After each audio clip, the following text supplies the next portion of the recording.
Pokemon has had an strange relationship with major stars and popular people, ranging from being sued because of a likeness to being fully endorsed. It would seem even stars love Pokemon. And since Pokemon is based off the real world, many Pokemon are based off of real world creatures or even people. But what if I told you that one of the largest and potentially greatest bands in the world and of all time was emulated by Pokemon, and the band loved it? Sign in, sit right down, and get ready to find out which Pokemon impressed one of the greatest bands that have ever existed. Hello and welcome back to Pokemon Theory, the show where Professor Oak really isn't a professor, and going to the gym doesn't mean pumping iron.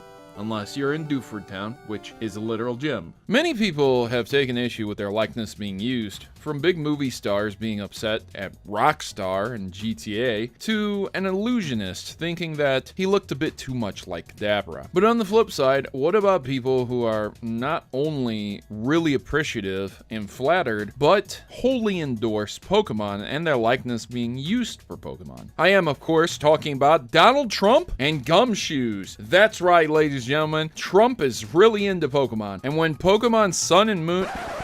Well, wait a minute. No, that's not true. That's impossible because Sun and Moon was being developed way before Trump was president. Well, then it would have to be Ryan Reynolds and Pikachu, right? From Detective Pikachu. And that would be a good guess as well. But even so, Ryan Reynolds doesn't really look anything like Pikachu. Yeah, enough playing around. You guys have seen the thumbnail, and so the band I'm talking about is Kiss, of course. Kiss is an American band, and it was formed in New York City, consisting of Paul Stanley, Gene Simmons, Peter Criss, and Ace Frehley. The thing that separated this band from other similar rock bands was not only the kick-ass music, and man, does it sound great, but the way the band painted their faces and what they sang about. It was really a rebellion against the establishment of the time. It was awesome, and still is. Kiss is best known for Gene Simmons and his stage persona, known as the Demon, a bassist who was also the co-lead singer of Kiss. Gene Simmons is also well known for his tongue gag, where on stage he sticks out his tongue while playing. The other band members do it too, but Gene Simmons seems to be the face of this. Now, comment section, we can still listen to Kiss's rockin' tunes like Shock Me, I Was Made for Lovin' You, and of course, Heaven's on Fire here on YouTube. It's not an advertisement. I mean, you could just literally look up those songs. So, I mean, if you've never heard them, get to it. Anyways, the Pokemon that represents Kiss, without question, is of course Obstagoon.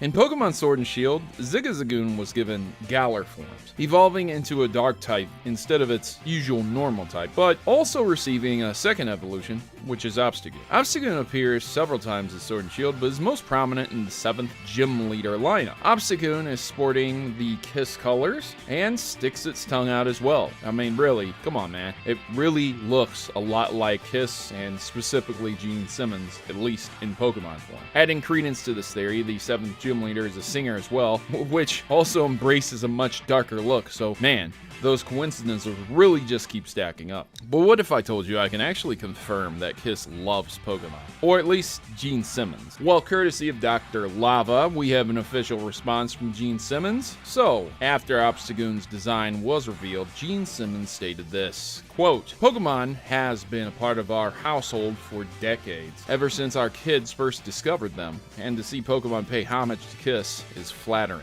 Gene Simmons himself even thinks Obstagoon is based off him. I mean, that's really cool and everything. And Gene Simmons isn't the first major star to embrace Pokemon. If you just look up Hulk Hogan, he's all about Pokemon as well. And the Hulkster was a massive star at one point in time. Still is. Got quite a draw on him. But, you know, Pokemon can't really base Pokemon off real-life icons. It would be a PR nightmare. And as we have seen with a certain Uri Geller, Kadabra paid the price. That leads me to ask, do you think Obstagoon is based off of Kiss, specifically Gene Simmons or not? I think it's more than coincidental that it prominently appears in some Gym Leader, who, you know, he's a magician. Like, come on, man. But hey, that's just me.